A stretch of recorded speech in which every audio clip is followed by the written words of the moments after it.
People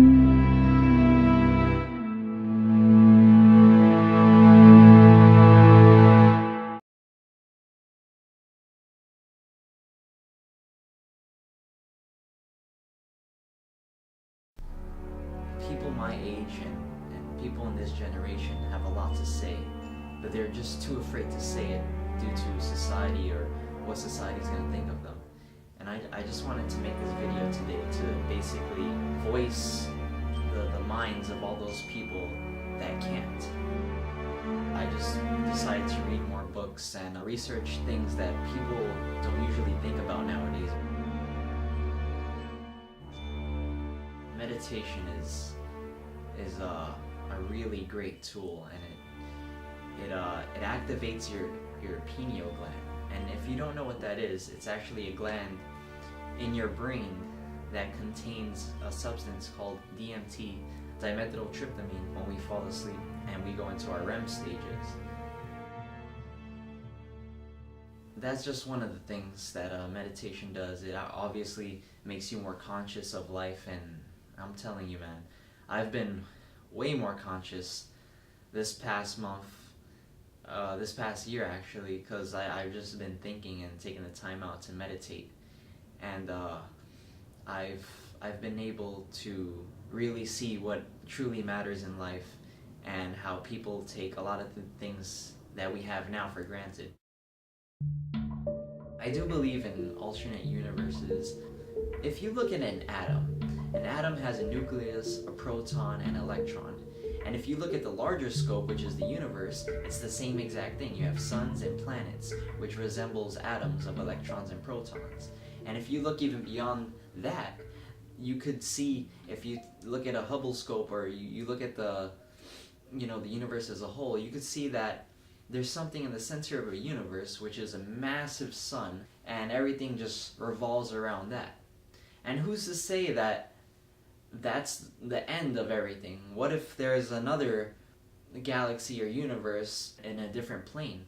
You know, it's so oblivious to think that the physical state of life is the only state, because who's to say there's not a spiritual world or a metaphysical antimatter world? New Earth, it has to do with basically how society has built this ego and how none of this matters, like material things, and how ego is what corrupts everybody nowadays, because it's all about competition and who wants to be better than the other guy. And everybody forgot what it's like to really live as a human, what it's like to love, and what it's like to really just be in a good state of mind and just forget about everything, you know? And it's sad because you can't get away with it. You can't get away from it, you know? Society has basically built this structure in which we have to follow to survive as human beings.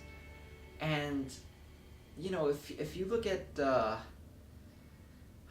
if I talk about the government, this is going to take a while, but if you look at the government, you could see all these things they invented to basically suppress society's knowledge and basically make us slaves or zombies.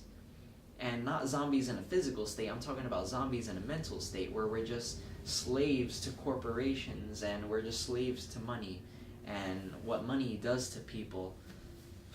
Money is just what they say, the root of all evil.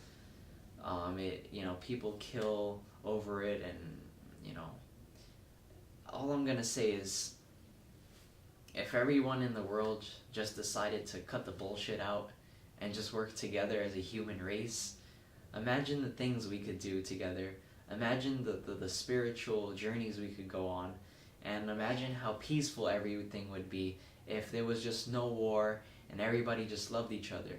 That's why I think world peace was so highly regarded as the answer to the world's problems. Because if there was just peace around the world, how could anything go wrong if everybody's just on a positive note? If the whole world was positive, come on, think about it. The whole world, the majority of people on this earth right now are negative. So that directly influences everything on this earth, because there's a negative vibe coming from us. Now, if we tipped the scales and made half of the world positive, or 50% of the world positive, then that would create a reaction that would just change a shift. And I believe this is happening right now. There's a global shift happening, and people are going to become more conscious in the next generation, and there's going to be a lot more positive things happening on this earth. And I just think there's going to be another basically renaissance, because if you look at it, the human mind directly influences, I think, the Earth's geometry, the Earth's climate, everything. There's hurricanes, there's floods, there's earthquakes, there's more tornadoes this generation. You think that's a coincidence? Our human brains are giving off this negative wavelength, and basically the Earth has to conform to that wavelength. So there's going to be more hurricanes, there's going to be more natural disasters, because we're on that frequency. It's just going to get worse from now on, and basically what's going to happen is we're going to hit a rock bottom. We're going to hit a state where everybody's going to be just in this negative state, or not everybody, just the world itself. And that's the point in which the Renaissance is going to happen, because people are going to know that they've just driven themselves into a hole in which nothing matters, and people are going to wake up and realize there's more to life than just this bullshit, and we're all gonna find out what that is and take the time out to think about this stuff. One of the books I'm reading now, it's called The Keys of Enoch. It talks about carbon 7, the reason for mankind's fall, how ancient civilizations built pyramids to basically channel a higher intelligence, because the geophysical shape of a pyramid is actually a conductor for higher intelligence. There's something about the shape that just channels higher intelligence, which we cannot understand.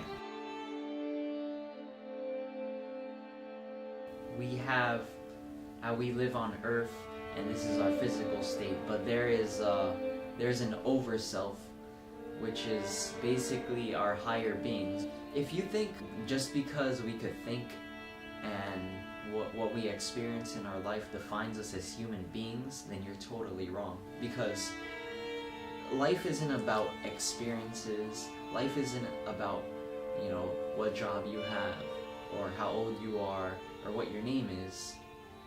Life is deeper than that. It's deeper than experiences. It's deeper what you've done in life. It's deeper than thought.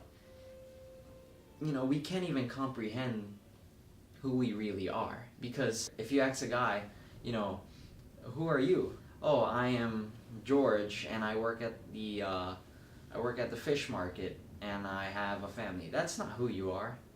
That's what you have and what job you work for. Who we really are, we cannot explain, because it's not in this physical world. There's an over self to us. Because if you think about it, how sad is it to say that life is all about going to work and going back home, or making money just to buy material things that just aren't a part of who we are, And if you're just materialistic, then you're basically going to be sad all the time, because all those materials don't satisfy you, Life isn't about material things.